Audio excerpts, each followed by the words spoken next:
What's going on, everybody? Welcome back to the Friends Podcast, man. Thank you for joining us here today. And if it's your first time, as I always say, thank you for coming through and listening to what we got to say today. So, let me go ahead and introduce myself. My name is Matt, and I'm here with my co-host. It's Rod back with the Friends Podcast again. Always, as I always say, make sure you subscribe. We're streaming everywhere: Apple Podcasts, Spotify, Amazon Music, iHeartRadio, and YouTube. Check us out. Yeah, please do, man. We're trying to do big things over here. So, like he said, do everything he just said, and definitely interact with us, man. We're trying to build the engagement and, kind of get engaged with everybody and kind of build some build some friends and relationships from this podcast. So let us know how we can improve all those cool things. So let me go ahead and start off by asking you about your week. What was going on this week for you? This week was a pretty good week for me, and not too busy, but just busy enough. Went out with some coworkers, had a good dinner at this Italian place called, I believe it's Carmine, right in Manhattan. Very popular place. The food was delicious, some good wine, good people. So, yeah, what about you? Damn, that sounds pretty good, man. Everything was good for me this week. Of course, work and editing, and of course, trying to do some stuff for the pod. I did go to this DJ set. Talib Kweli was in the city last night, so had to pull up to the DJ set. So he kind of played like some rap shit, some soul shit, some funk shit, all Kuali. kinds. Yeah, man, for sure, for sure. So yeah, it was a good time though. Like definitely a lot of ladies in the building, some good vendors and stuff like that. So that was definitely a good time. Right in downtown Detroit, or No, I wasn't downtown. I want to say it was in like New Center area. It's off like Milwaukee Ave. This place called Tangent Gallery. It's like right off Woodward, like New Center possibly, but yeah, not exactly downtown. okay.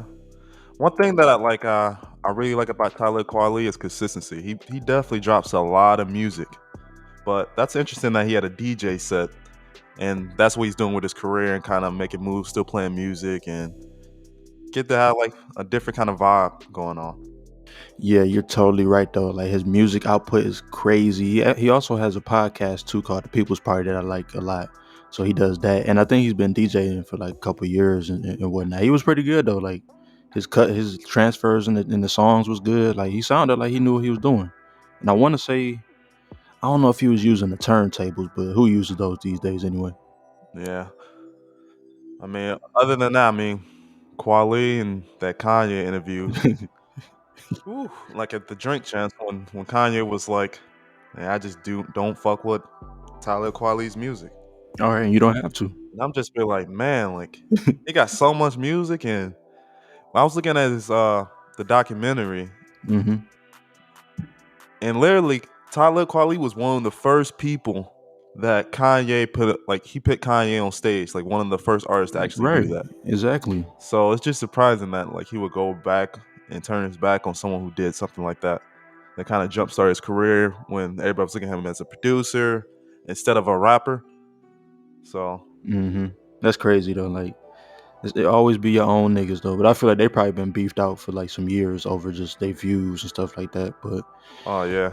yeah, that's fucked up, dog. Quali's a very outspoken artist and talks a lot about politics and all that. And I know he has some comments on Ye about want to be president and doing all that stuff like that. So I feel like that's definitely where it came from. Yeah, because he was mad at John Legend. Kanye was mad at John Legend. He was mad at fucking everybody. Anybody who was against him, he was mad. Right. But um, shit. What was I gonna say? But yeah, man. So let's go ahead and get into these topics today. I guess you want to go ahead and intro that. Yeah, so the first segment here, we're gonna just have some discussion. And this discussion right here is gonna be a pretty interesting one when it comes to music. And it has to deal with intros.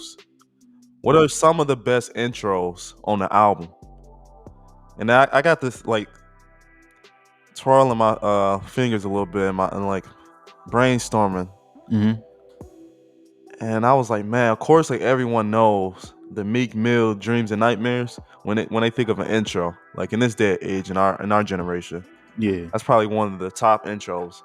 But then I started to get a little bit more deeper, and I was like, there's actually a lot of intros from back in the day, leading up to now, and I got a big list here. So, yeah, let's start off by naming a few back and forth and like jump off each other that way. All right, yeah, sounds good to me. Go ahead and go first. All right, so of course I already just said Meek Mill, Dreams and Nightmares.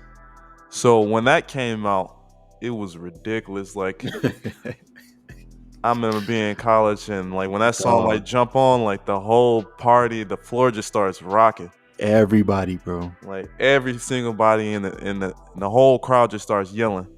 Hell yeah. Every word from word. But it's only really at like everybody really get into it when he starts saying hold up, wait a minute. Y'all thought I was fin like that's when everybody start coming in. But if you really know the song, do you know it from the beginning? Man, it's so many quotables from that just that intro there, and I feel like that's pretty important when it comes to intros, like those quotables. You be like, it just hit different. And then also another one I would say is this one might be a little slept on, but I'm not sure. You can let me know. But Drake's from Take Care album, Over My Dead Body. Oh yeah, yeah.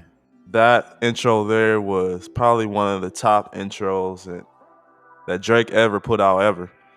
And just like that record in general was very introspective.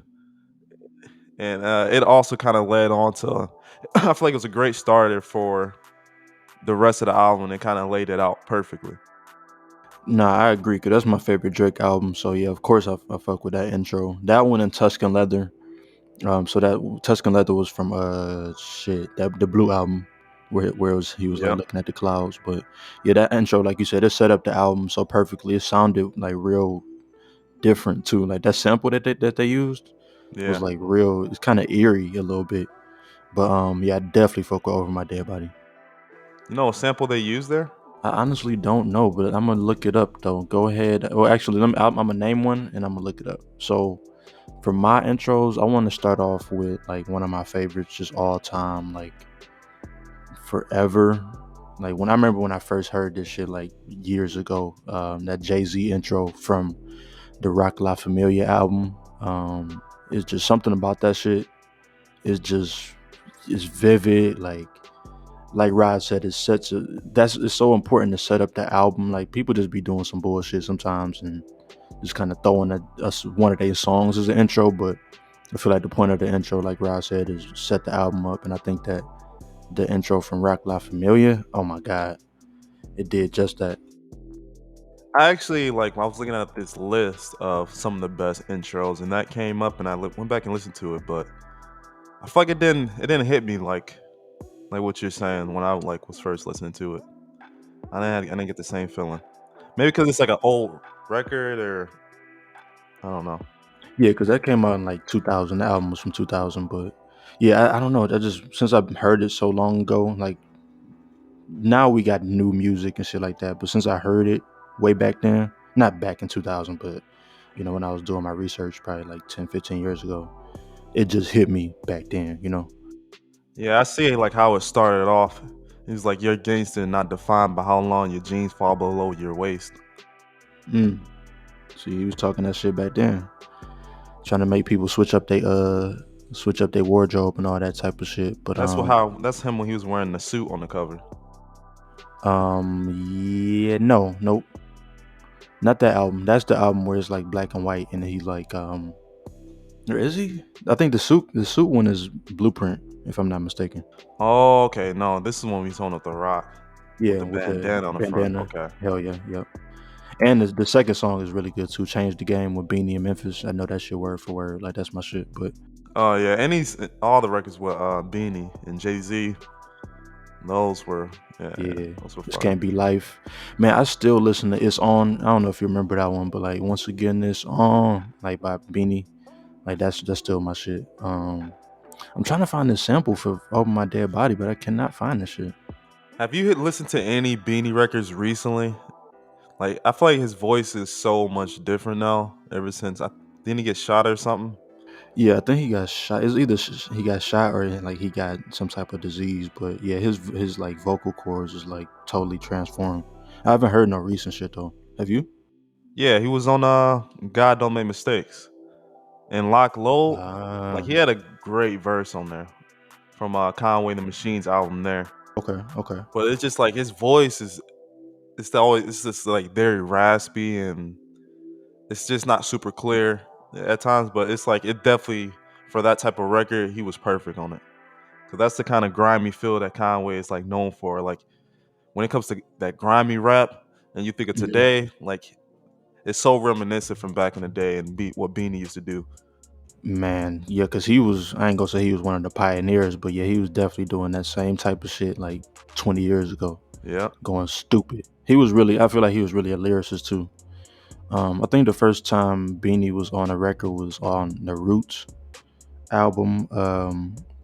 Damn, Things Fall Apart. I think he was Hmm. on Adrenaline. Um, he snapped on there. That was like '97. So yeah, he been doing that shit. It was kind of fucked up that his voice is not, where it need to be. 'Cause that's one of the most important things. Your voice. If you don't got that, then shit, what you got? Yeah. So I'm gonna go in and go into my next one pick here. And this one's not hip hop or anything like that, but it's definitely one of my favorite albums of all time. And I've mentioned that in the past. It was Currents from Tame Impala. That particular album is just fire. It was on top albums of the year for sure. And the number one album that I feel like lays the foundation for that album perfectly. And just that kind of like psychedelic and Yeah. music intensive sound, which was Let It Happen. Mm-hmm.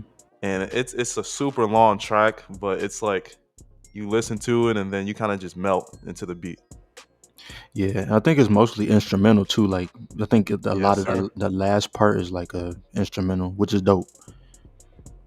That's definitely one of my favorites too. Cause Tame Impala, like I don't listen to rock music too much, but psychedelic rock is my shit. And I have somebody psychedelic too that I want to bring up.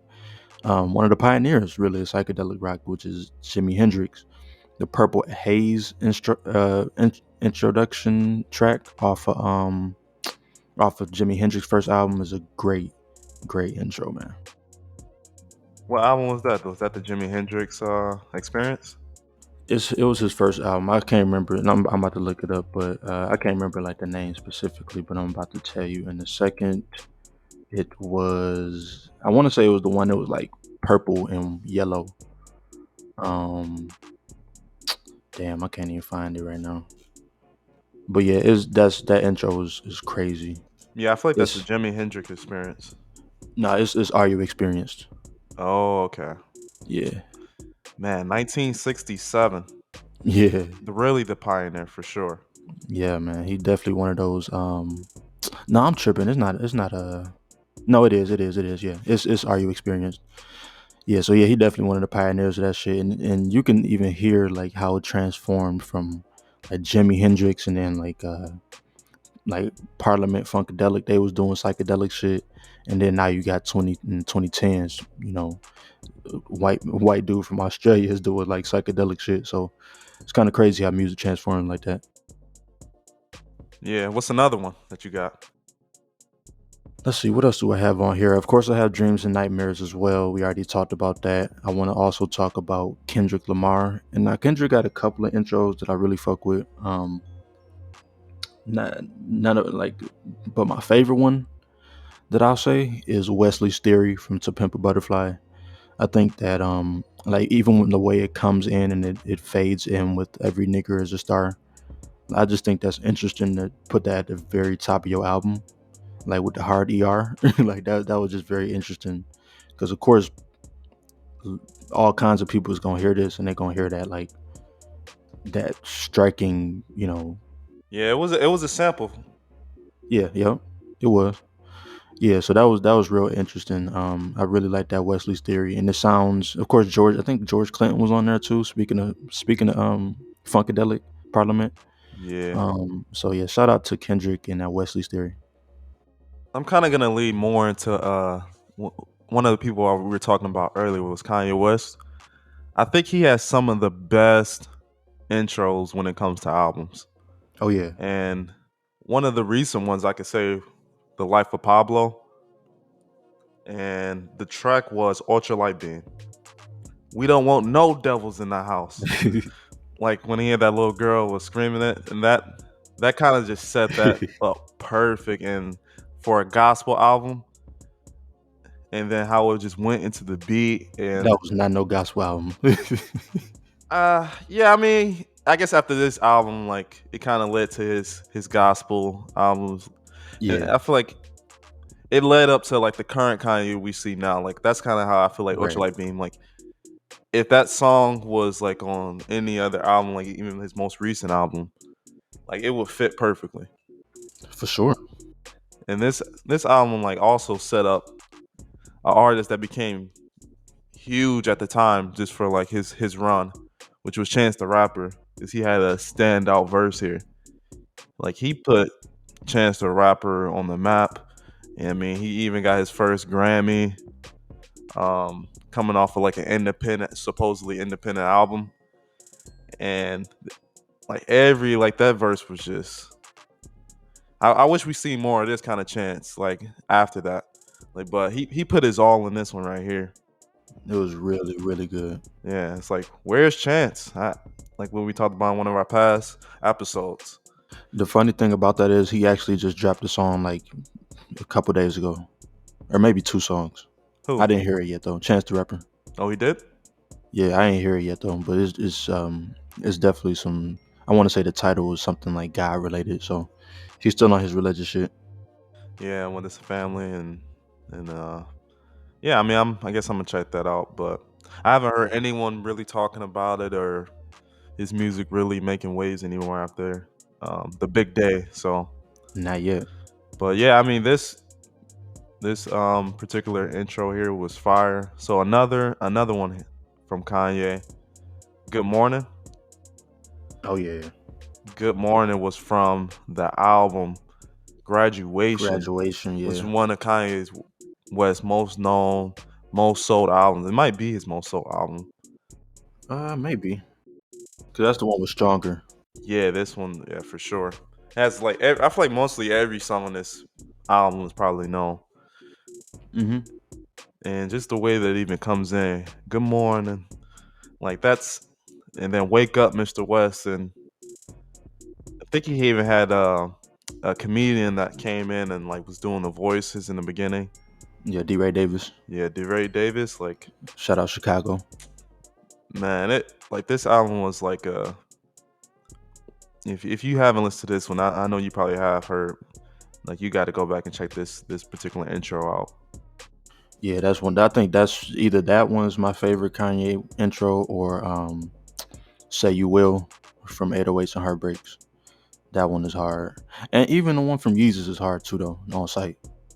Yeah, I even my next one that I actually put on my list was from My Beautiful Dark Twisted Fantasy, which was Dark Fantasy. Like that track right there, intro was one of my favorite intros of all time. Yeah, And that album was probably it's definitely my favorite Kanye album of all time. My Beautiful Dark Twisted Fantasy. and I love how Nicki was on there with her British accent. So gather around, children. Like whatever the fuck she was talking about. Yeah. That shit was hard. Nicki's always good with that. Yeah, and then I think she Like was doing like, playing different voices and being very creative and almost cartoonish when I think of it. Like very animated. yeah, 'cause I think she was like when she was younger, she was in like she was trying to go the route of like the theater route or some shit like that. So I think that's why she can do that shit so well. Like she just used to doing that type of shit, you know? That makes so much sense because she's able to project her verse and like her voice and all and like so many different ways and how she was able to navigate her career to go from like real hard hip hop, rap, and then she went to sort of like that popish sound where she started having the pink hair and then Yeah, went down that kind of lane there. It's just, and then now even today, it's like she has like that, like she's kind of going back, but like even a more like grown business acclimated type of like just one of the top females in the game and the best female rapper to ever do it, and for the longest span of time. for sure. Yeah, definitely. She's definitely the one with the most longevity. I think. I'm pretty sure we can say that confidently that she the one that's been around and still relevant for like the longest time. That's just Um, been consistent with albums and dropped out multiple albums that's charted. Even every single that she puts out, I know she just put out one recently, and Hmm. they're just always like people are just rushing to listen. Like what's our hive called? The Barbs. The Barbs. The Barbs is here. Oh yeah, man. I'm on Hey, we right. need I'm on right here, we need a hive, bro. man. The Friends Hive, The Friends Hive. or no, maybe it's probably a better name. Yeah, We gotta yeah, think. We're gonna think of a better name for sure. yeah. Because when the merge comes, Oh man, shit. yeah, be ready. Yeah, man. Yeah, but like, okay, so let's wrap up Kanye right quick. So, would you say Dark Fantasy is your favorite intro by him? Uh,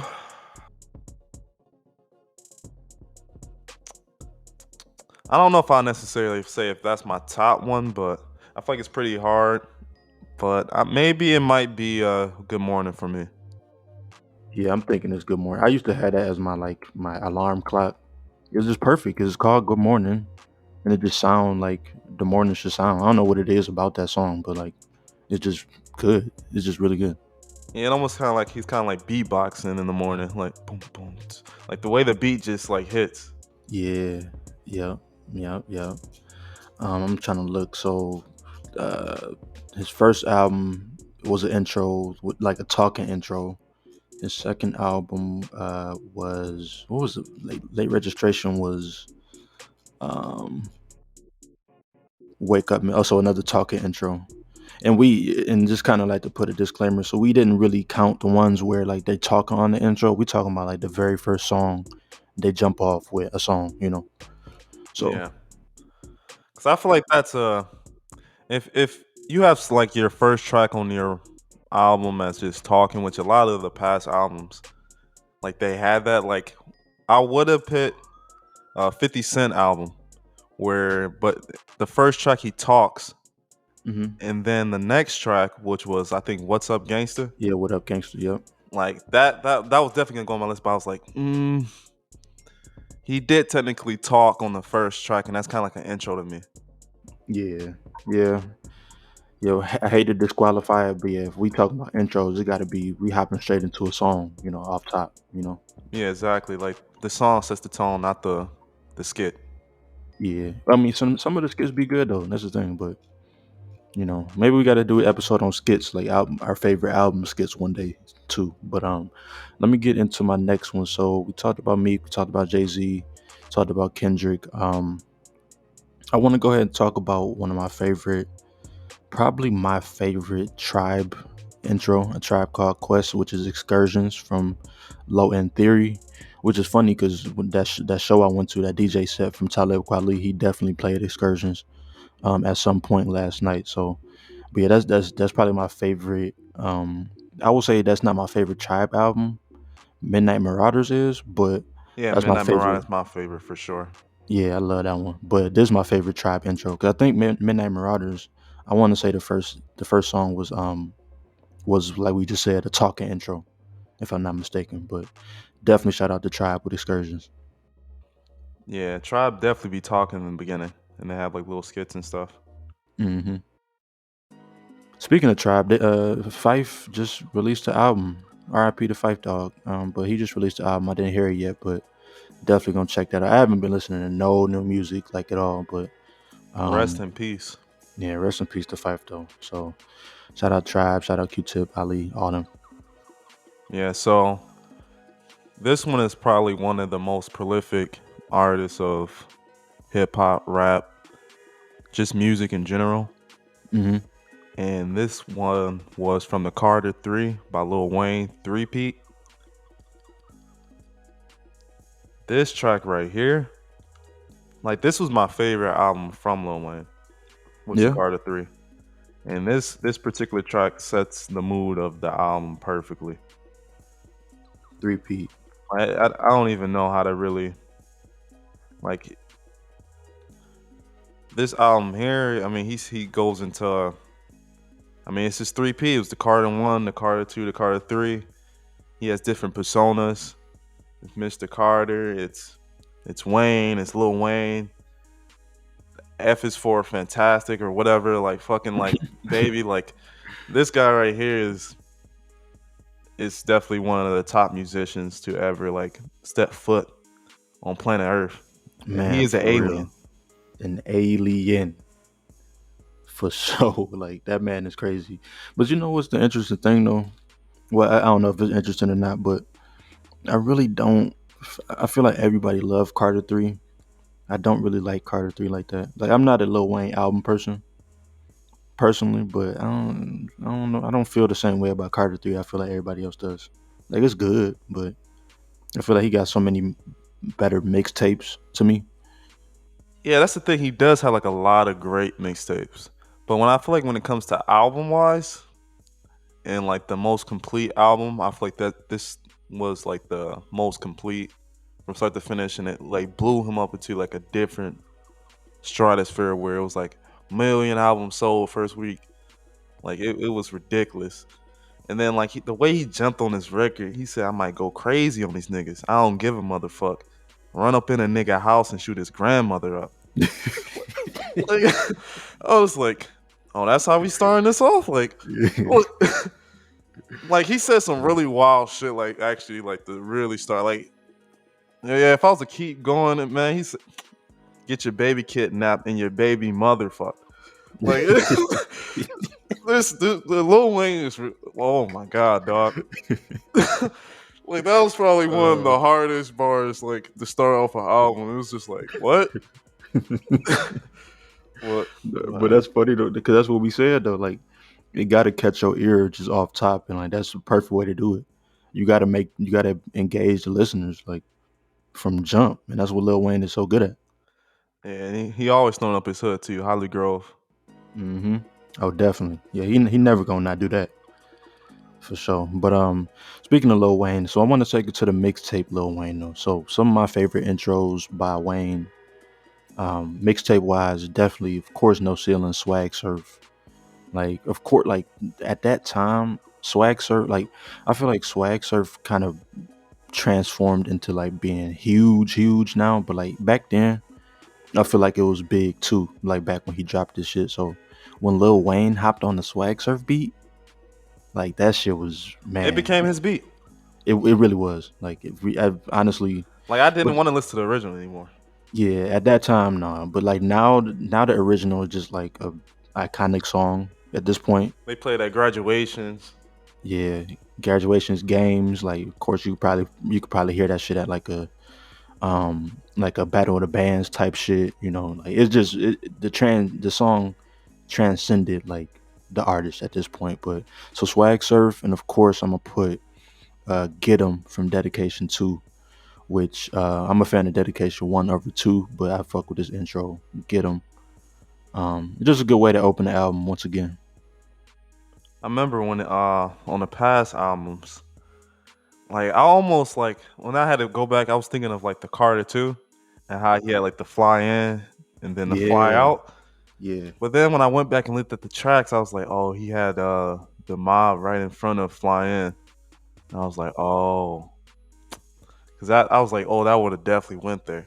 yeah. But Oh, because Fly In was it wasn't in like a little small skit type thing. yeah, I feel like he just had like some words and then kind of a bit and then went into it. The money on my mind, which was a big ass hit. Oh, for sure, yeah, yeah. That He was definitely had some bars for sure on there. yeah. That's the thing. You can just hear the progression. Like if you hear Carter 1 to 2 to 3, you can just hear like the progression, just what he was on, like just his, like it's just interesting to go back and listen to that type of shit. Yeah, especially Wayne being one of my most favorite artists of all time for sure. Hmm. So yeah, go ahead and name off another one off your list. So let's talk about somebody from that was kind of popping around that same time. So Jeezy, man, Young Jeezy. Shout out to Young Jeezy. Um, he had a couple of good intros, I think. Hey, Yeah. Also ad libs, like he definitely underrated when it comes to ad libs for sure. But yeah, so my favorite Jeezy intro of all time is Hypnotized from TM 102. And like that one, like I remember it was a point in time where hypnotized, you are hypnotized. yeah, and that was one of the ones that like bumped in the trunk. Like if you had some subs, like that's one of the ones you play. Like it was a bunch of songs to test your subs. Like this was one of the ones because like that motherfucking the bass on that shit. Man, I was playing that shit out. dog for real. So yeah, shout out Jeezy Hypnotized. Like I said, he got some other good ones, but this one I just remember it just vividly, just playing this shit, trying to blow my speakers out. That wasn't necessarily my favorite. I had one on my list from Young Jeezy. It was from Thug Motivation 101. And it's some of the like the most vivid lines and bars like you gonna hear from an artist. Like Mr. 17.5, he always like has reference to him cooking up. Yeah. He said, I used to hit the kitchen lights, cockroaches everywhere. Hit the kitchen lights, now it's marble floors everywhere. Mm. Like it's just like he gets into it, it's like the scenery, like of him actually in the kitchen is just like you get in that mind, like man, like he teaching me how to cook. Like I feel like I was there, like Right there in right, the right, kitchen. yeah, learning. Like he's teaching you. Yeah. So I was like, man, like Matt, like let me taste. Right. Like, come on, like let me get a piece of the pie, man. And You then know? like yeah, like he definitely when it comes to ad libs, one of the best to ever like do it. I know they still be using ad libs today, like in samples and things of that nature. Him and Ross, Ross ad libs? yeah, Ross ad libs. I'm trying to think. Other than the huh, I don't Yeah, know what else he got. I mean, that's iconic, but what else is there? Ross got some. Let me see. I can't even think of no It's other the ones. grunt. That's all. That's really all he need though, for real. Like, like that's already iconic. And of course, how they be opening the shit up with like Maybach music, like that model Oh that be yeah, the saying that shit. that. Yeah, that's hard. That's hard.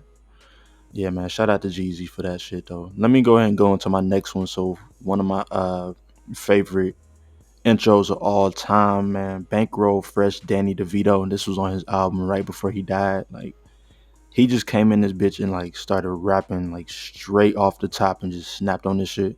It's like a real short song. It's probably like 2 minutes, but he flowed on this shit. He snapped and like D Rich killed the beat and it opened up. We gonna keep saying this, but like it opened up the album and kind of like made people understand like, oh, this is what you about to get. So shout out Bankroll Fresh, R.I.P. to him. Go listen to Danny DeVito. Man, rest in peace for sure. The Bankroll. Yeah, And man. then he also had that song with Young G though, Young Jeezy. Dog, that's that song, man. All there. Oh my Yeah, god. he said something about hot Cheetos. Hood nigga, hot Cheetos with a snack on. Yeah, yeah. Shout out all there. Shout out Jeezy and Atlanta and Georgia. Everybody. Rest in peace to this other artist I'm about to bring up, and it's Tupac. Mm. And I know like most of y'all is like, man, if you don't name this one, I'm turning this shit off. For real. And it was Ambitious as a Rider. And even to this day, you throw that on, like it immediately gets you in like a different feeling, a different mood. Like this how he can like transcend generations and culture and the music you still feel it. Like even a little baby you could play this in front of and they'll just start bobbing their head. Yeah, they gonna get it. Like they gonna understand like that the music was much more than rap. And this album was this track was definitely along that lineage. Man, just the piano just alone is just iconic. Just the way it plays and then the beat come in and he was talking the shit on there. And like it's just so crazy listening to like his older shit, like this shit before that, and then listening to like Ambition, like just All Eyes on Me in general, that album. Like I said with Wayne, you can hear the progression and he just got his whole style changed. Yeah, he was in a different mode when all eyes on me came in. Like him musically and just him as a man, you can just tell like he was a lot more focused coming in. It sounded like he was focused, but then also sounded like he was like had a chip on his shoulder too. Like he was probably going through some shit, like some street shit or whatever, and he just was feeling like fuck all these niggas. I'm about to put my best foot forward. They're not gonna be able to even compete with this shit, which is why we still talking about it 25 years later. Yeah, for you to call a project All Eyes on Me, like you already knew what time it was. And then Right. this was a double album as well. And the first song of this too was Can't See Me. So man, like literally every like, I can name off a bunch of like songs like California Love. I ain't mad at you. What's your phone number? And wonder why they call you bitch. And it's just like heaven's hard to find. Like it, he was in a different mode coming into this. And then the songs with Snoop Dogg, two of America's Most Wanted. Oh, hard. Yeah, that's one of my ones right there. And man, like Nate Dogg is low key, I feel like very underrated when it comes to hooks. And they had the track Scandalous, and there was just so many other hooks. Like Nate Dogg was with Snoop and all that. Like, Yeah, and even All About You right after Ambitions as a writer. yep, That all one was about you. hard too. Wasn't E40 on this? I feel like E40 was on this shit. I'm trying to scroll through the track list. And then if you at the I feel like every fucking barbecue, like grill out, family reunion, you know they gonna play How Do You Want It? Oh, Like, hell yeah. like it's just this album was ridiculous and it's timeless. Picture Me Rolling. Like, come on now. It's like I kind of understand when people like when they say best rappers of all time, and then when they say Tupac's name, even after all these years, you just look at this album and you be like, all right, yeah, I can understand what you mean. Mm-hmm. Because it's like a lot of artists just doesn't when you talk about a full project, not just singles or anything like that, what they were able to create from start to end and the mood that they was able to continue throughout the entire album and take you on a journey or their story. And it was a double disc. Yeah, like and you're in tune for both discs. Oh yeah, yeah. You can't listen to one and not fuck with the other one. Yeah, so yeah, I can understand. Like that's why many of these like rappers today is just like they don't have the full package. They can't carry you for an entire album. You're gonna want to turn it off, and a lot of the generation today, I feel like it's fast food, so they're not trying to hear like a lot of, like long songs. And these songs here were like 5-6 minutes, and it was still keeping you in tune. Today, people only want to hear a couple minutes. Shit, that might be all they can write though at this point. Well, they don't even be writing no more anyway. But shit, they don't. I feel like the drive, the hunger, not the same. Like 3 verses per song. We're not doing that no more. Yeah, I mean, yeah, they just getting drunk and smoking and popping perks and like they just going in the studio and their mental capacities just like they only talk about what's going on right now like and they looking at the all the girls and stuff and probably in the studio with them and their people and they just getting hyped for a couple minutes and they see their man's face and they be like, all right, this is done. But I remember like I heard something from Tupac and like his writing process. He used to go in the studio with a notebook and like he had like pretty much you just go in there, just record and just rip pages off and just record because like he always had in his mind, I don't know when I'm gonna record again.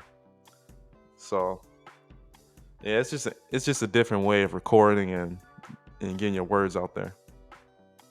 Yeah, I know it's a newer artist. I don't know if you ever heard of him. O3 Greedo from he from LA.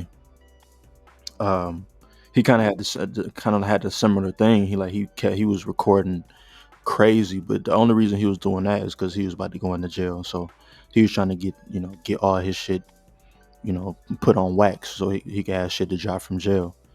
So that's kind of a different thing. And I think Gucci Man was probably doing type shit like that too. But I, I feel I like even kind of I thought I heard something about NBA YoungBoy kind of the same process where oh yeah, yeah like maybe I heard something in the past. I don't know where he just go in the studio and just records. it makes sense though. Like if you're going to jail, like you're gonna be sitting down for some time, like you might as well just go do some shit. I know who else did that shit. I know the Somebody else. engineer producer definitely got like a lot of work. Like Hell yeah. after that, like once the rapper just goes in there for hours and just rapping all his shit that he got down. Yeah, Like, just cranking them out. but it's just like, man, I know whoever was sitting there just like listening to Tupac just rap how he was rapping and like going through that book is just like, man, that's an iconic moment. Bro. Like there's just so many classes like, damn, like what? Like again and again and again, like this nigga, like he's not stopping. And it wasn't no bullshit either. Nah, it wasn't. That's the crazy thing about it. Like his that you had to be blessed to be in those sessions, bro. Like when he was just cranking out them songs, like classics, things that are considered classics 25 years later. Like what? Yeah, he has so much to say. Yeah, man. But okay, this is gonna be my last RIP. I swear. So one of my other favorite intros of all time, man. Shout out to Prince, man. RIP to Prince. Is "I Want to Be Your Lover" from, I want to say that was his self-titled album, the one with the blue cover. When he was on there looking zesty. But shout out to Prince though. That's one of my favorite artists of all time. Jack of all trades, man. Yeah, so that's one of my favorites. Talk a little bit more about Prince and what he means to like music and the culture because yeah, I feel like around that time everyone of course they hype up Michael Jackson, but when it comes down to Prince and how he always scream independent and owning your masters and really Jay-Z just copied off of like what Prince was telling the world and trying to like in like the whole industry and the music industry is kind of getting on that wave. It's like, yeah, we need to own our own stuff. We need to not be slaves to the industry and just have your own and understanding that your music will live on and you're gonna be able to feed you and your family after. But as long as you don't get finessed, so don't let them finesse you. Yeah, exactly.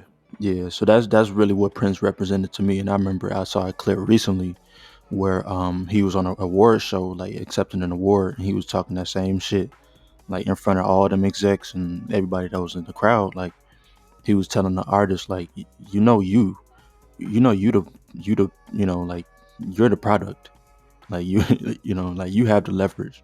So he was telling people like, yo, take care of that shit, know your worth, and all that type of shit. He was spitting that shit when niggas wasn't saying that a lot. Like you said, Jay Z took that pattern and kind of ran with it too. But so that's kind of what he mean to me. And it's funny that you brought up Michael Jackson because when you told me to speak on Prince, that was the first thing that I thought of was Michael Jackson and how much that when I was younger, like of course Michael Jackson music sound good and it was, you know, he got classics, you know, best selling album of all time. Yeah, but he ain't own it.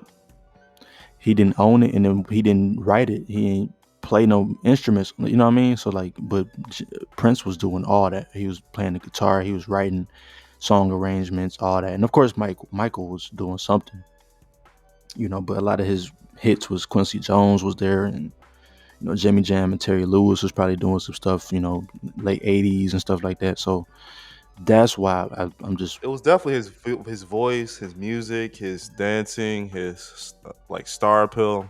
Michael Jackson had it all. he And did. yeah, Quincy Jones was there, but it was only to elevate what Michael Jackson already had. But my point is, Prince didn't need no Quincy Jones. He made great music. Now he didn't make no. Of course, he had hits, but Michael Jackson had hits though. He didn't have the same stardom as Michael Jackson, Prince didn't. Yeah, nah. Unfortunately, he didn't. Because But he's like still. Michael Jackson just had the labels, he had everything like backing him. So And he had that child stardom too. Like he was popping like as a 6-year-old kid. So yeah, and like the longevity from then to where he ended off of, unfortunately, is you don't see that like anywhere. we never gonna see it. We will never see that shit again. I mean, from a kid to older. Nah. I mean, you can maybe make a little debate with Nah, not really. I was Bieber. gonna what? Bieber. I wasn't gonna say Bieber. I was because like I guess it's I'm not gonna say like from a kid. When I think of a kid, I'm saying like older, like teens or whatever. But like Snoop Dogg started off really early, Well, he was like and like how 19. his level of stardom, like it's been going on for years. I think he was 19 when his first album dropped. Like he was definitely a teen, but he wasn't no 6 years old. Like Michael Jackson was the face of the Jackson Five at like 7 years old. Like we never seen that before. Like Stevie Wonder kind of came close because he was popping when he was like 12 years old with Uptight and Yeah, when it's like a kid, there like from that young age, you just don't yeah. see it. And Stevie Wonder was playing the piano blind, bro, at 12 years old. Like how like like that's how you know you destined for some shit. Like you know. Yeah, for your voice to still stand out from yeah that young age until you're older, 'Cause you know you go through puberty and all that, and I mean Usher had to go through it. Yeah, Like Usher for was sure. a child star, and he had to transcend into like how he got older and his voice changed, and he might be one of the closest ones to Michael Jackson when you really think about it. Yeah, I was just about to say that too, because yeah, he transitioned perfectly too. Like he went straight into the adult talk, you know. But like kind of on the My Way album, he was kind of talking some adult talk a little bit too. But and he was like under 18, but he definitely transitioned into being like a superstar, bro. Like you can't go wrong with Usher. Yeah, Usher. Yeah, I mean that was the name of his album. Like in what the '93, Yeah, yeah, I never heard that one and though. yeah, that was like him at a young age. He was killing it. Like I remember listening to that when I was like around that age. Because my family used to play it. Yeah, it was huge. Do you remember it being like real? Like what was? Do you remember like this the subject matter, like the content? Like what was he talking about on there? From what I know, is like that was one of the albums that was produced by uh, P Diddy Yeah, when he yep, was gone by Puffy, and like yeah, he was still like looking at the tracks. It's like he was still talking about love. Love was here. Think of you. Can you get with it? Like yeah. Okay, so like it's they kind of still still, they still like had him like talking to like pretty much the lady crowd, like yeah, even at a young age. But but it yeah, was like probably in a different way, like in a younger mind way. for sure. But you know that he was probably he was definitely advanced. Like he was talking like that talk at a as a teen, like talking to women, and women were at his show screaming, throwing their bras and stuff. Like to him when he was a kid. So Crazy, bro. I mean, you kind of had to though, because you had Jodeci. Like Jodeci was popping back then at that time too. So how can you compete with them talking some bubblegum type shit? Like you kind of gotta up your content. yeah, like that was ahead of his time for sure. hmm But yeah, man. So shout out to Prince, man. All in all, that's what I want to say. Shout out to Prince. One of my favorites all time. So go ahead and go into your next one. Well, I'm gonna go ahead and lead it off into this next topic here in this question. That was the intros right there. We got a plenty of good ones. There's plenty more that we could have named off, but I'm off a bunch. So it kind of leads me to the question of, does intros matter anymore? And also what I was saying earlier, how everything today just seems more fast food, is quick. Um, a lot of people are just coming out with singles. They're not trying to craft the whole project or album. They always want something like an EP, like 3 or 4 tracks. They're not I don't know what it is, but they don't want to come out with a full album. And if they do come out with the album, it's like 30 tracks of like 2 minutes. Each track's like 2 minutes. Yeah. So it's very different. So it's like, does intros matter anymore? In 2022, do intros matter? I don't know. I was kind of sitting here trying to go through like albums with intros, like probably like within the last 2, 3, 4 years, and I can't even really remember. Like I looked at Young Thug's album, the Punk intro. I don't remember hearing it. I've heard that whole album, but the intro wasn't one that spoke to me. The Gunna album, the intro wasn't the one that I liked a lot. Like I don't know. I don't know if it's really that important, but we kind of had talked about how they gotta the intro gotta pull you in, and I feel like now they don't really pull you in. And I feel like Yeah, people just or they have like skits and stuff like in the beginning. Like I mean, they did that in the past for sure. Like I was thinking of like Future's Monster, and yeah. also his other projects that he had, like 52. Oh, thought it was a drought.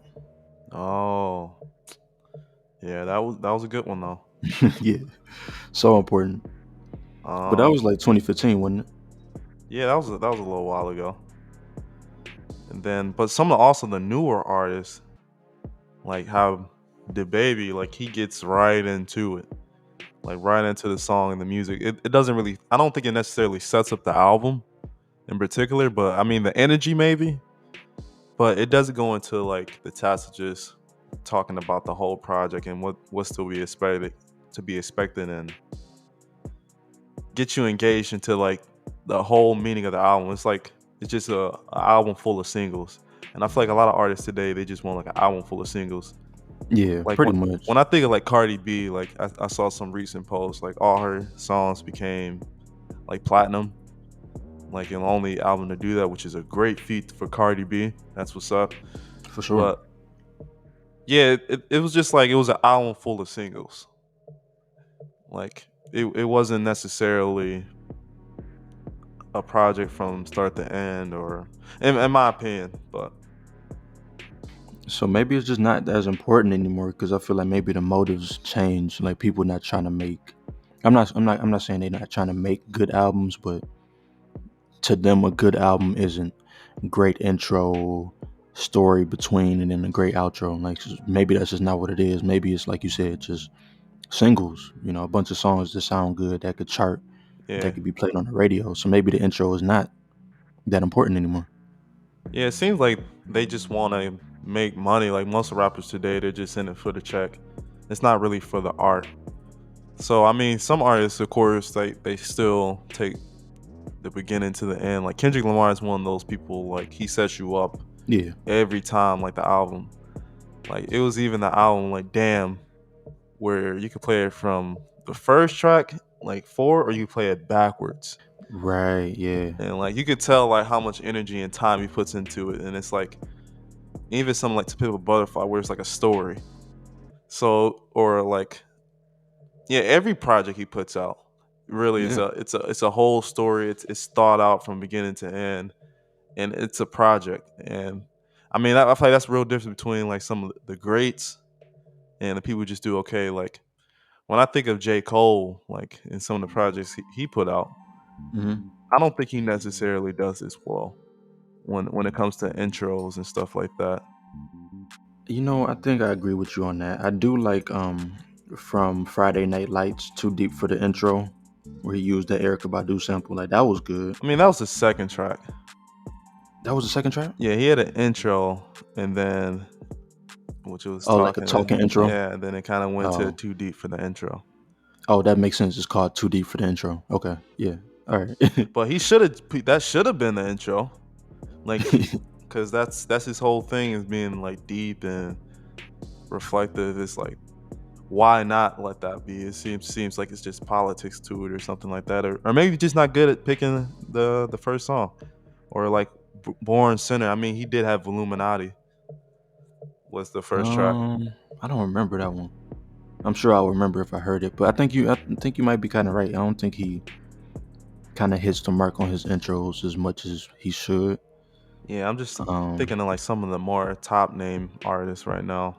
like and they rapidy rap type of niggas, but Drake can do a good intro. Yeah, And Drake. Drake not no rapidy rap nigga. Yeah, for sure.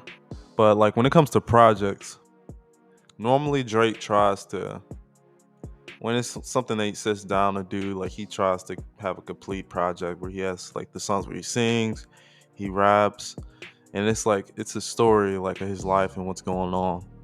Mm-hmm.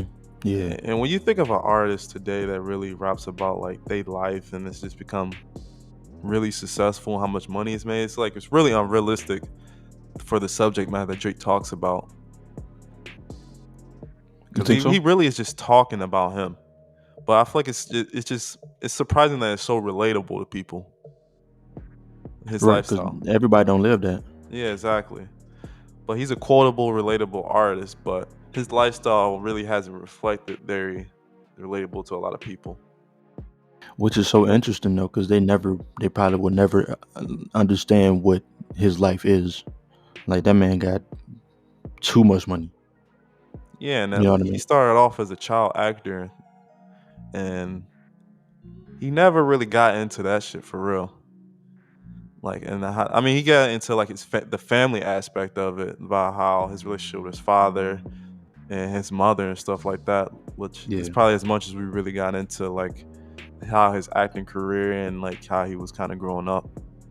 But Yeah, I don't know. yeah, other than that, he kind of just like he briefed over Degrassi and then went on to his fame into music and He almost got hard. Like he started getting more hard in terms of his music. He did. He started rapping more and not like really trying to sing or almost like being a backpack rapper. Yeah, Like he got more like he start hanging trying to get like people up underneath him. Like you had the 21 Savages, the tracks he did with Migos and things of that nature. Like Versace. Yep. yeah, so he kind of would start branding himself differently. Which is interesting because, like you said, he did start off backpack type shit. Like he was definitely heavily influenced by Little Brother, and Yeah, even some say he was influenced by Joe Budden a lot too. I mean he was influenced Um. by Kanye. Oh yeah, of course. Yep, Kanye. But then, like you said, he did kind of make that transition. But did the intros get better? Do you think? Like, I mean when it came to Take Care, yeah, it did. And Tuscan Leather. I can't. What is that album called? I can never remember. With the blue cover. Fuck, I don't even Oh, know. when you're But looking at the sky, yeah, sideways. yeah. We brought it up earlier. I just can't remember the name. Oh, that album was nothing was the same. Yeah, yeah, yeah, yeah. But I feel like after that, did he have any good intros? Like, what was the intro to "What a Time to Be Alive"? Was that Jumpman? I mean, that was a collaborative project. That I don't really count that for real. That was what Future. I mean, the next project I would probably think about is Views, and the first track was Keep the Family Close. I don't remember how that sounds. That was a good intro right there, and yeah, and that's another reason I feel like Drake really he normally I feel like he takes time with like his albums and crafting it together. He's very peculiar, and then but I can see like the difference where Certified Lover Boy is so B, and it just seems like it was very lacking. Like Yeah. it wasn't that much thought wasn't this doesn't seem like it was put into that album like that we're used to from Drake. You know what the interesting thing is? Like, I feel like that's how people thought about if you're reading this is too late. But I feel like now people understand, like, oh, that shit is actually kind of dope. Or maybe I do you, always thought that fire was album was fire. That was like his more hip hop rap, like all rap album. Like that was the first one like he really put that was all rap, and I really felt with that one. yeah, I was about to say, like, and I don't know. I felt like at the time people was like, nah, this shit is uninspired. Like he was just doing some shit, like kind of what people saying about CLB. But I feel like I always kind of fuck with it too, though. I mean, the first track on that one was Legend, Hmm.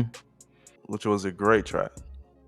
I want to say that's a great track. To start Personally, off the album, I don't know. like present himself and like that's what I am now. Yeah, yeah, yeah, yeah. He's like, yeah, like I've made it. Like I'm here. If I die, I'm a legend. Yeah, like he was like literally like he was cementing himself in stone. Like it doesn't matter what I put out anymore. Like I'm a legend. Like I've already reached a bunch of accolades that any all these rappers can even dream of, and Right. numbers that they can even dream of. Yeah, Like I'm a legend already. that is interesting. I never thought about it like that. So I don't know. I guess intros mattered in 2015, but like in 2022, I don't I think. feel like it only matters to like the big name artists when you think of like the top artists and when they're trying to craft a story or craft their albums, it matters to them. But the newer age artists, they just don't hit the mark per se. Like we can name off like of course like when we name off those type of artists, but when we start naming off younger artists, it gets a lot harder to be like, eh, this intro was it was cool. Like there's a lot of cool intros Like, from it's a good song. it's a good song, but it's not what we remember intros to be and like to really start off an album and understand where the album's gonna go. It's just a good song that it's like people are clicking and they want to hear like the first track, like they want a good song. It's for numbers game. It's a numbers game. Like so, they go, oh, I hear the first song, like that's good. They hear the next one, like they're having the people albums on shuffle. they're not listening from start to end anymore. They're just putting album on shuffle, or the top songs are put into playlists. So Which I like albums like that too, but yeah, like you said, it's just not this, the definition of what an intro is and should be is like not what it was, I guess. But I would be kind of interested to like see other genres and see if intros are important in other genres like rock music or like like I don't know. I feel like it's probably only important. I don't know. I guess of course hip hop is important because if you got an album about a subject, I mean, rock you need to. music, they put intros in there, but like even with rock music, it was more like it was like the song, it was like the beat playing and like instruments, and that's how they would start it off. But does it? Do you feel like it's the same thing? Like, what is the definition for an intro for a rock? Like, what's the intro for a rock song for a rock album supposed to be? Like, I don't know. I guess I got to do my research on that and figure that out. But I feel like it's the same for anything. It's like it creates the mood or the vibe of the album. It's the beginning. It it should like when you hear the first track, you should understand like, all right, you should get in the like know what you're gonna hear, like what you're gonna get. yeah, yeah. And I feel like with rap music, it's normally just the beats and the instruments, and you get the like the vibe of the music and what direction that like tune they're going into. Listeners, if y'all got any rock recommendations, definitely let us know. Like, only thing I know is Pink Floyd and Jimi Hendrix and Yeah, Tame Impala. Pink Floyd, yeah, Tame Impala, and like, yeah, that's kind of how they kind of did it. It's like I understood the direction when I like heard those albums and those intros. Yeah, man, for sure. Yeah, so let's go ahead and get into this next topic, man. So, we're avid music listeners, I would say, even though I haven't listened to a new album in like over a month, but I still feel like I'm a huge music fan. Of course, Rod is as well. So I guess we kind of want to talk about how do we find new music and like how can we even keep up when like so many people drop music time after time, week after week. So It's many. it's so much, man, so much to digest. So I guess go ahead and start off with talking about how you even find new music these days. I feel like it kind of goes from my past and like growing up, just listening to music, and once I really got into it, where the old way I used to just go on that piff, Yeah, yeah.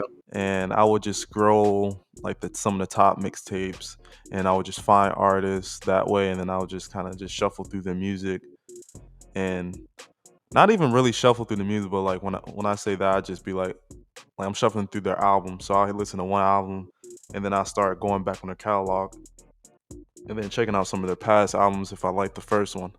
Hmm. And then I kind of went that way for a while, but then when technology started to catch up and Spotify, Apple Music, SoundCloud became bigger, then it was like, all right, now they have playlists, and like you can go to the topics and be like, what's new albums is for the week. I can just go there and scroll and say, oh, these new albums. And also I do that, as well as I still have like music type of articles and websites that I check out. I think it's like Hip Hop DX, and I look on there and be like, what's the albums for the week? And I like scroll and just to see like specific artist names. Or I go to articles and be like, what's the top albums for the year or in the past few months or something like that. I just scroll and like find new artists. But nowadays, yeah, like how I found some of like my R&B kind of music and stuff like that. Like a lot of times you pick an artist, and then then they'll say, oh, like they'll play a song that's like this, and they'll play music, other type of artists music, and I'll find artists that way, and that gets me in that mode where I'll be like, I really like that song, so now I'm gonna go back and check out some more from that artist in particular. Yeah, let me see what they got. Yeah, but one of the things about that, like you said, going on the websites and like maybe Hip Hop DX or Hot New Hip Hop or whatever, I feel like it's not a wide range.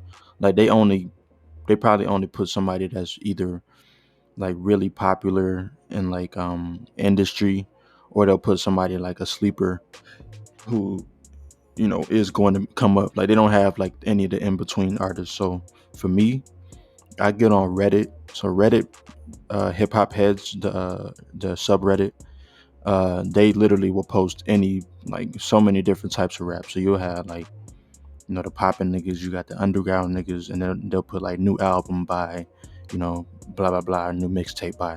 And so I think that's a way for me to do it. So it's not, so I don't get like blinded by just like what that website wants to put versus like all the music. So I do that. SoundCloud used to be good for that. It did, yeah. But then that's only SoundCloud type rappers. Like everybody don't upload on SoundCloud. Um, but then with Reddit also, I get on Genius. So Genius does like a thing, like they post an article every month of like January releases, February releases, and it'll be like literally every album that's dropping or gonna drop like in that month.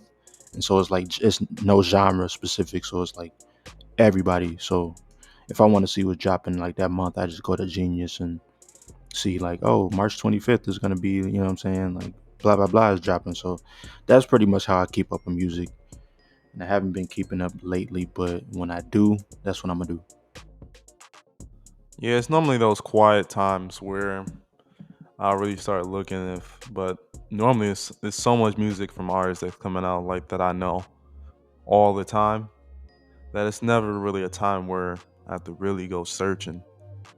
And then like on albums and stuff, that's really a great way where I learn of new artists if they have some younger artists or people locally like featured on their albums. And that'll get me into like, oh, I like their verse on this, so I'm gonna go and try to check out what else they got, and what type of other work they might have put out. But I mean, I understand that may not work for a lot of people if you're not like really in tune to music or um, have a lot of artists that you're looking for. Me personally, I have a lot of artists that I'm always looking for to drop music, and I kind of keep up like in my mind. Yeah, same here. And that's because that's how I found out who like Stove Guy Cooks was and 38 Special. Like I found them because they was on Benny shit, or they was on like some Griselda shit. So that's it's just always a good way to just be like, oh shit. I mean, yeah, that's how I found Bodie, Triple X Tentacion, Smino, like some of those artists, and like even producers like Monte Booker. Yeah, yeah. Like, yeah, around that time, like you had your Uzis and all of them, like they were all uploading to like SoundCloud and stuff like that. Like all those SoundCloud rappers that ended up making it big, and how much money they were making off of SoundCloud and stuff like Just that. off a stream too, bro. Yeah, Off of streams is ridiculous. they was getting all that shit too, cause that was probably back when they was unsigned too, like just dropping shit just on the independent tip. Yeah, and it was super popular. And then until like the industry and all of them just start really getting into the SoundCloud management, and then it kind of just changed because they're like, these industries don't want SoundCloud and to be reaping all those streams and stuff like that. They gonna start paying lawsuits and stuff out. So, Right. Yeah. um, yeah, I mean, man, SoundCloud was a time for sure. Juice World, yeah. Yeah. Oh yeah, for sure. Yeah, I was just thinking about Juice WRLD the other day, man. I don't want to get too deep into it. I want to wrap it up soon, but It was playing this music at a Starbucks I was at. I was surprised. bro, that's crazy. Like, and that's what I was thinking about the other day. Is like he literally, because I remember he first came to notoriety after Triple X died, and he made that Legend song, and then, well, actually, I think was was all the girls are the same before that. I don't know, but basically, what I was thinking was like he just blew up so quick, like astronomically, but then then he died. Like it's crazy. It's just crazy how life works sometimes. And he was so young too, bro. Yeah, so was Tupac and Biggie. Yeah, yeah, yeah. So, but yeah, so let's wrap it up here. Like, how do you manage like all the new shit? Like, do you have like a list of shit, like a queue of like, okay, I know I want to listen to Conway shit. I know I want to listen to Big Crit shit. So I'm just gonna put a list like in my phone, or like, how do you manage with so much music? How do you even manage listening to it? I feel like I have a kind of a weird way to manage my music these days, where I have Apple Music. Hmm. So like everyone who has Apple Music, they know they have like their library list, like the right on the front of all the recent albums or singles they put up. So I Mm. always just shuffle through those.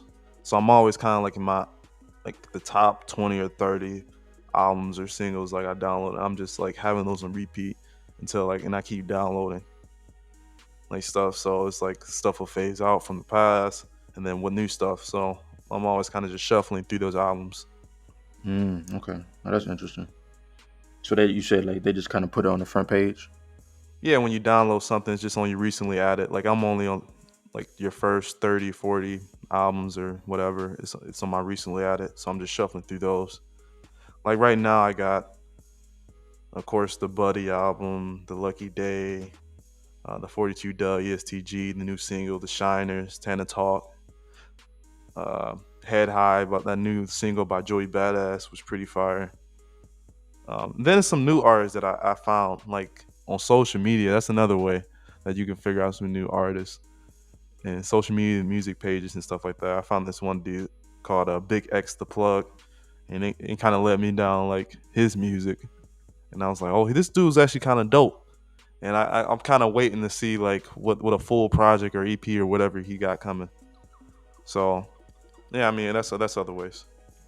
Yeah, you sent that to me the other day. He was actually pretty dope, and I like how he was using the soul samples like and still rapping over it. So like, yeah, I'm kind of excited to hear what he got. But I don't know. That's always such a good thing about music is just kind of following them like on their whole journey and like when you know somebody got potential to like really make dope music and then like you hear it. You know, like that's one of the most satisfying things for sure. But yeah, man. So I guess should we talk about the I last mean, you didn't even thing? go into how you manage music. You just asked me the question. Oh, All right, I so mean, let's skip like let's probably erase this part. All right, so how do you manage music? um, honestly, man, I don't listen. Like I said already multiple times. Like I haven't listened to a new album in like over a month. So, but when I do, I mean, it's really no rhyme or reason. It's just kind of how I'm feeling that day. So I'll get on Reddit and I'll be like, okay, this is new, or I already know like, yeah, this is what I want to listen to. So I just go listen to it. So I have like a huge backlog of shit I want to listen to. So I don't really manage it well. But when I do, I just go on Reddit and see what's new, and I listen to that. But I do need to start keeping a list because there's so many albums I missed out on, like even over just the past like 5 years that I never heard. The people probably be like, "Damn, you ain't never heard that." Yeah, but I love that like not sometimes not listening to stuff and be like, oh, like I didn't hear that. Like I'm gonna go back and Yeah. I'm gonna hear it. No, yeah, I totally agree with that. Cause and we was talking about that with Ace too, like with the Kanye shit. Like you kind of want to let shit die down and then listen to it so I can form my own opinion about it, and not what everybody, what everybody else says. And that's kind of my like. I didn't listen to uh was it damn I forgot one of the Isaiah Rashad albums. I didn't listen to it for like a long time. For the squad, I want to say it was Sun's Tirade. I didn't listen to it for like a year and like it was like a year after that and I listened to it finally because I didn't want like any opinions to sway my views. You know what I mean? So that's kind of how I do it. That's why I kind of let the backlog build up yeah, and then I'm gonna Showtime. just yeah exactly and then I can be like oh shit but damn I was missing out on this shit. It's always a good feeling. So let's go and lead this into the next segment that you guys already know. This is Love and Hate Game, where me and Matt we both pick a few albums that we've been listening to probably casually or just songs that we heard in the past that we just want to bring up and just test each other and see was this album something you loved or hate. There's no in between. Mm-mm. That's how we do this game. There's no in between. It's either you love or hate the shit. So yeah, go ahead, Matt. Okay, let me go ahead and start off with my first one. So we kind of had talked about these people a little bit earlier. Like I think we bring these people up, damn near every episode. But So let me go ahead and start off with Conway the Machine. God don't make mistakes. How did you feel about that one? So, like like I recently said, like my recently added albums, that was a pretty new album. So it's been one of those albums I've been having on repeat, and I probably heard probably 20, 30, 40 times by now. So this album is definitely set with me now, and it's a really like it's a good album. Like, I gotta put that out. Like it's a good album. Um, there's definitely standout tracks that like really that I keep going back to, like Guilty, Stressed, God Don't Make Mistakes, and Wild Chapters with Ti. Like there's really good tracks. Even like the one that like surprised me was the Chanel Pearls with Jill Scott, and Jill was on there rapping like along with her vocals. I was like, golly, like Jill is like she's so talented. It's crazy, and it's like you get those like real like classic kind of songs and like things that you just don't expect, and like with music, it's you don't really see that every day. And I hate like matching some artists up to others and like a certain standard. So I feel like that's easily with more local people. You put them in the standard of just like the elite instead of matching them off of the time era and what went on at the time.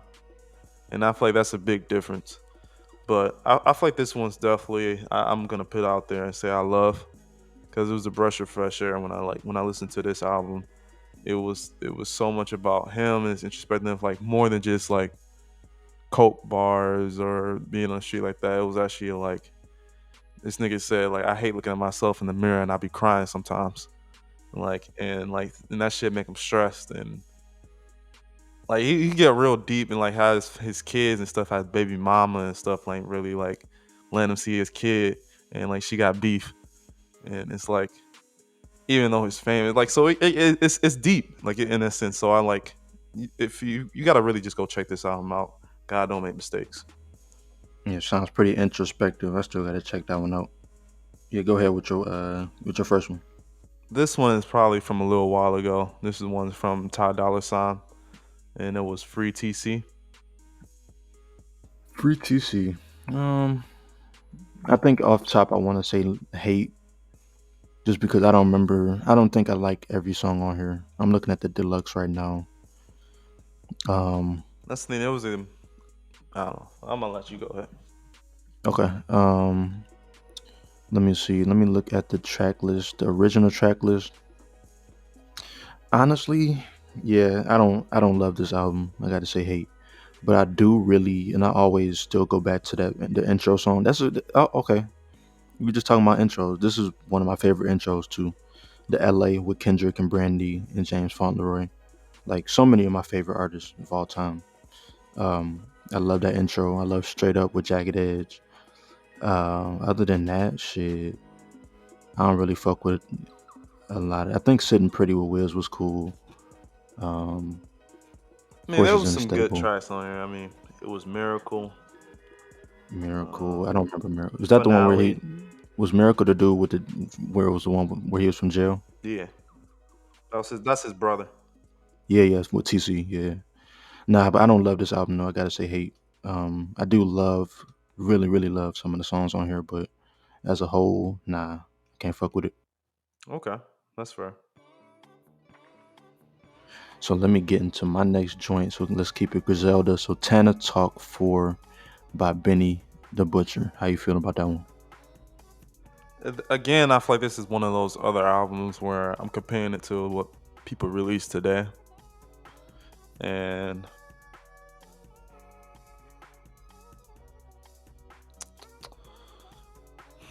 hmm,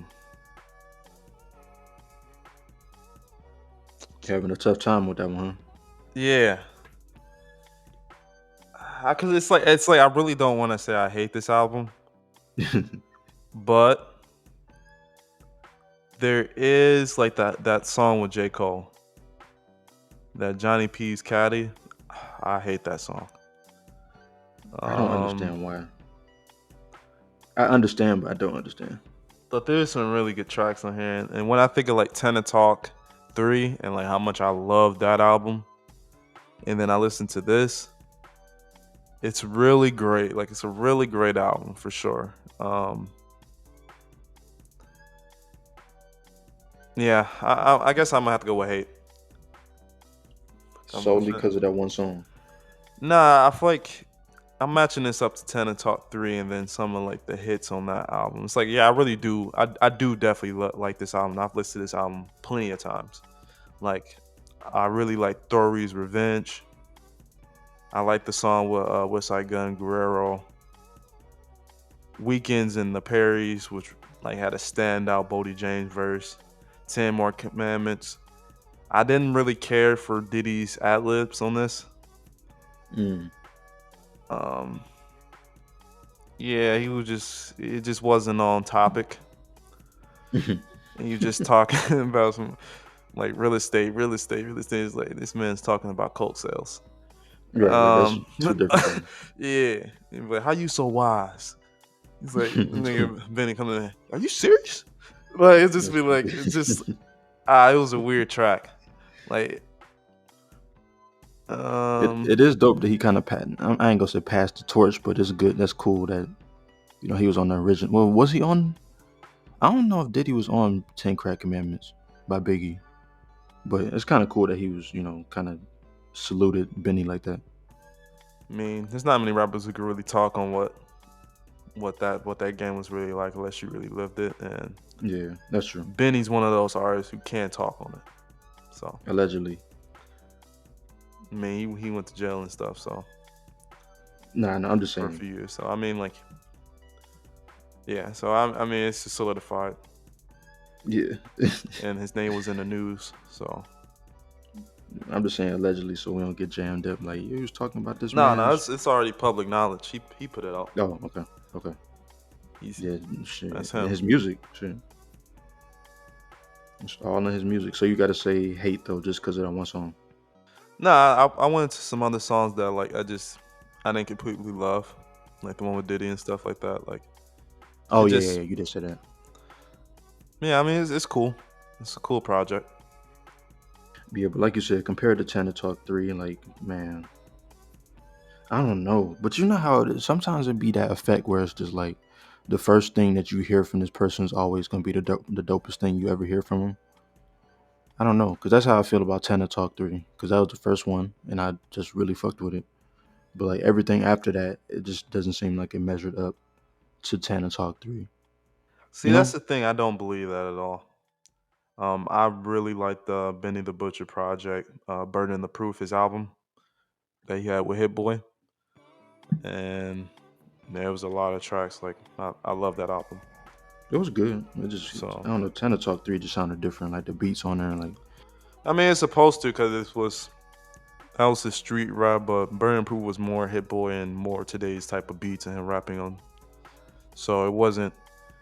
It's him transcending, and now he's like the face of Def Jam. So he has to appeal to a bigger crowd and a bigger audience, and it's not just the local coke rap and underground scene that he's trying to appeal to anymore. And a lot of people like the issue with like Griselda and then Butcher, they'd be like, it's always that old school boom bap like coke beats and stuff, grimy sound, and not much of rapping on today's beats. So people don't really know if they can rap on them. So I feel like that was a great project. They proved it at this point. Like Conway and Benny have both done the current beats, and they sounded just as good. So yeah, and the thing is with West Side Gun, like he is making these beats current. Like how he's producing, and like he's taking those old school beats, and he is putting his own like spin on it, and so it's really just like a lot of people just don't want to hear this shit. Let's be real. Yeah, basically, it is what it is. Like just say that then. Like don't talk about the beats, But so all right, so you gotta hate that one. All right, let's go ahead into that next one. I'm gonna go into another R&B album, and this was Apollo 21 by Steve Lacy. Oh yeah, man. Let me pull up that track list. So Steve Lacy, for y'all that don't know, he is the bassist. No, he's not the bassist, because Yeah, the um, guitarist basis of the internet. yeah, I think Patrick Page is the bassist for the most part, but I think he does play bass on some of the songs. So Apollo 21 by Steve Lacy. Uh, damn. I want to say Love because I really like most of the songs on here. Solange was on here. Um, damn, I can't say that though because I feel like let me play this one. Oh no, I like that one too. I like Guide. I like Basement Jack. Playground. Yeah, damn. Yeah, I'm gonna have to say Love. This album is incredible to me, and it just sound different. Like that's what I like about Steve Lacy. Like his shit just sound so interesting and so different. And then the fact that he just be making this shit on his phone on a garage band is like even doper. So I love Hate Coming Down. Um Love Too Fast. Yeah, I fuck with Love Too Fast. Love Too Fast kinda sounds like what's that song? I think it's Pride from Kendrick Lamar's album from Damn, which Steve Lacy also produced that too. So yeah, I fuck with that one. Inside is incredible. Like like it's just a really good project from Yeah, Steve Lacy. Inside, Playground. Yeah, Playground is crazy. He kind of like again bringing Prince back up. Like I don't want to put that on him, but like he kind of reminds me of Prince in a way, just because he makes his own shit and plays hella instruments and does it all himself. He kind of reminds me of him in that way. And yeah, so I really fuck with this album. Yes, sir. So man, let me go ahead and wrap it up with my last one. 6ix9ine, Titled Tales. That was his most recent album. How you feel about that one? Are you stupid? This album was fucking fire. Here you go, Six man. nine, man. Where you been? God damn, man. Like you be always fucking off, and like the game really misses No, 6ix9ine. no, Like no. how he be trolling these so-called gangster rappers and like really exposing them for what they are. Like there's so many people who said what they was gonna do. Where Meek at? Mm-hmm. Like Silent. I just don't get it. This man's coming out here, came out of jail. Meek came out of jail, but he ain't doing 6ix9ine numbers. Nah, I don't think So he ever has. it's just like, man, this guy's a talent. Who he got? He had on this. He had a little act. He Get had the fuck out of here, man. he had on smiles. You say he Man, had a little act on there. man, left side. Okay, I'm trolling. This shit was trash. This Oh, shit for was real? not good. Like I did not fuck with this project at all. Oh shit, I Um, thought you was for real. nah. There was so much anticipation. I know he had this locked up track that he did with Akon. Oh man, so that was boo boo. But it had potential though. Like, come on now. The original is a classic. Yeah, it just shouldn't have been 6ix9ine doing it. Niggas don't want to hear locked up after you came back from snitching. For Like that's hilarious. yeah. So this dude's a comedian for real. Like But low key, it made me look at Akon differently too. Like, you really did this, bro. I'm not surprised. You don't no? I'm not surprised. Damn. Akon's a Yeah. money man, Yeah. Yeah. and Yeah. as long You're as the right about chick that. big enough, like he'll make a song. Yeah. So, all right. So I'm gonna go on to my last pick right here. Is New Beginnings from a TDE relevant. It's pretty new artist. I'm gonna say Reason because like he hasn't yet but he yet to prove himself really on TDE in my opinion.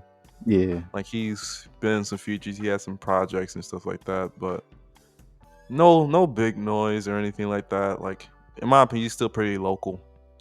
Not many people would really watch it for him like that. Yeah. But Yeah. I agree. yeah, so what you think? I mean, off top, I'm just gonna say hate. There's some songs on here that I really fuck with. Of course, Extinct with Jid, Flick It Up with Absol. Man, I love that Absol verse on Flick It Up. Of course, Sauce with Vince Staples, West Side with Mareba. So mostly all the ones with features on it, I really fuck with. But everything solo, I'm not really fucking with like that. Like it's cool. So Stop is cool. Like I think that was his single after Flick It Up. I mean, I like Stories I Forgot. That's the second record. Let me see what that sound like. Um, That's probably one of my favorite tracks off of I this just album. played like 5 seconds of it. And I don't remember what it. I don't remember ever hearing that one. And I know I heard it before, but yeah, I would say overall, I just don't like this album. So I gotta say hate. Yep, yep. I mean, that'll be my answer as well for this one.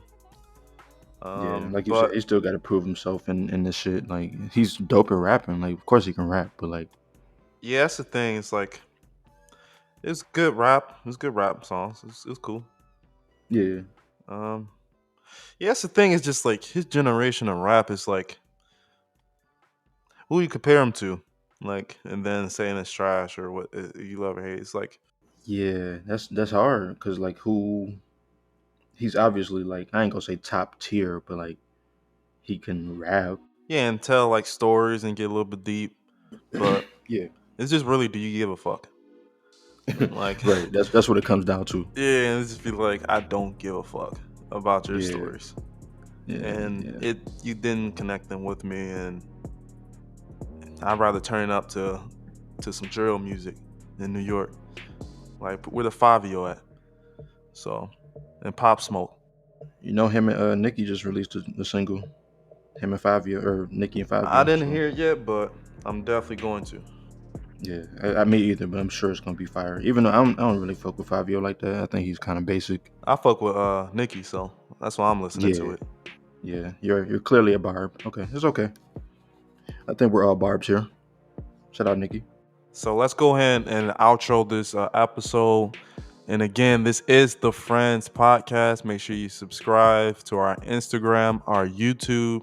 We're on Apple Music. We're on Amazon. We're on iHeart. Anywhere you could think of, Spotify. Go and check us out. Leave a review. Engage. Give us some topics that we could talk about. Maybe we could put you guys on and we can go back and forth and have some communication there and engagement. So we love you guys and appreciate it. So we're going to go into some highlights and some things that I've been listening to new. I think I mentioned them a bit earlier. And I had a friend who told me about this project in particular. It's from this artist named Orion Sun. I believe that's how she pronounces it. But it was a little EP that she put out just like a week or two ago or something like that, a little while ago, called the Getaway EP. And man, this little EP, and I started digging deep into some of her past records. She's like an R&B and soul, and she's fucking amazing. I cannot wait. I cannot wait. She put out a new record called Dirty Dancer on the Getaway EP, Concrete. Yeah, every track. It's only a 6 song EP there, and then some of her like her past project that she had, which was really good. It was a collection of fleeting moments and daydreams, and there was some really good songs on there too. That's a great title too. Like Antidote, um, Space Jam. Like she has a lot of good music that I end up just listening to her shit without even notice that I was probably listening to all of it. Damn. And another artist that just recently dropped, becoming very big. I'm gonna go ahead and put this out there. I'm gonna say this artist here is the future of male R&B, Yes. and that's Yes, bro. Lucky Day and Candy Drip. That Candy Drip project from start to end is the amazing project.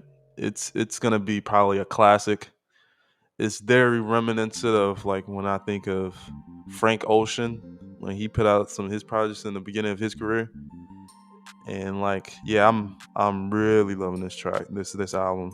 Like this from start to begin, and I know like some of the songs he put out the singles, like he had Over where he rapped over like that old Usher sample.